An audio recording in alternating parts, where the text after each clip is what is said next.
Today's computer is the Sun Ultra One. It's a workstation server machine. You can't play games on it, but this computer was first reviewed by my buddy over at Ancient Electronics. So you should check that review out because it actually talks about the computer in depth, goes through how it works or how it doesn't work. Because in this case, this computer, I cannot get it to put anything up on a screen. But if you like 40-minute videos about vintage computers on an unmade bed, and also gratuitous shots of dog scrotums, he's your guy. It's always the 80s at my house. It's always the 80s at my house. Yeah, it's always the 80s at my house. Yeah, it's always the 80s at my house. So this thing, I picked this up for $25 off Craigslist and met a guy in a parking lot because I've always wanted one. I heard about them when I was a kid, and I always thought they looked super cool, super 90s. Like that font looks like graffiti. It's got one in a circle. It's got a CD-ROM drive on the side. Look at this thing. I don't know. I always thought they were really cool. I knew they were super expensive. So when you're a kid, you're like, oh, that's an expensive computer. It must be amazing. But it's not because it doesn't boot up. I mean, I turn it on and I hear the hard drive spin up and I hear it clicking and clacking, but no, it just doesn't display anything out of the video card. It has a little adapter. I thought this Dell multi-sync monitor would do a really good job, but it does not. So today we're going to pop it open and we're going to see what we can find inside. Maybe we can get it to work, but probably not. And since I'm doing this voiceover after I recorded it, I know that we did not get it to display anything. So here we go. Yeah, this video is not sponsored by iFixit, but these computers are pretty easy to get into. It's like 3 screws, you pop it up. It's pretty simple, guys. But while I was inside, I did uncover a little bit of a mystery. Obviously all of my attention was focused on the video card because that is the thing that I'm not able to get to display anything on a monitor. I tried a couple different monitors, but no go. Could not get it to do anything. It does look like the computer boots up though. It does sound like it anyway. So now you can see inside, it's pretty clean. Everything looks real good. There's a diagram on how to get access to everything. But when I was looking at the video card, something kind of struck me as weird. It looks like there's 2 slots for video cards. Obviously, this only has 1. But here, I'll show you here. There's the RAM. That's the processors under there. And here's the LSI video card. It's got a weird little port.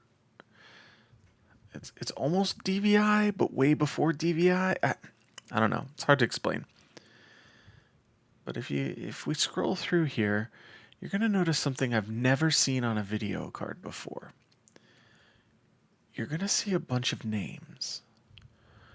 You know, Anissa L, Chris O, Ron R, Tin P, Steve J, Dave K, Alex K, Ron L, Brian A, Joe F.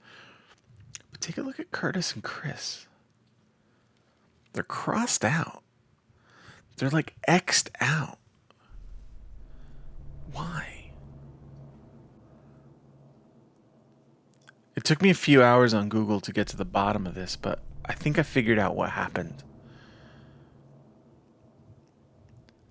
The development cycle for the Sun Ultra One was very compressed. It was the first time that they made a server this size, this small, and there was a lot of stress. I guess Curtis and Chris were going to quit the team before the video card was completed, and the rest of the team just couldn't handle another setback. From what I read, it looked like there was 3 or 4 setbacks in the development of this card. It's got its own proprietary bus and connector and when Curtis and Chris said they were going to quit, bad things happened to them. Curtis was found in the morning dead. I found this crime scene photo and warning, it's a little graphic. Something bad happened to him. And then Chris was seen in a security footage leaving the LSI headquarters. And that was the last time he was seen. A few years later, after countless trials, Joe and Brian were arrested. And I was able to find this photo here of them being booked into trial. From what I understand, they're still in jail today. I don't really have a whole lot more information than that. As to how it got to where they're silk screened on the card with their name next out, I really don't know, guys. I really don't know. It seems as though Joe and Brian were just out to get Chris and Curtis and just immortalize the crime that they committed inside of this computer forever. All right, so this computer was the Sun Ultra One workstation. You could run a mail server, you could install Linux, Solaris, whatever you want on this thing. And hopefully you have a monitor that works with it. But yeah, that's the computer. I'm gonna have to give it a 10 out of 10 for looks and murder and intrigue. And don't forget to check out Ancient Electronics. I'm going to put the card up there because I just figured out how to do that. Okay, bye.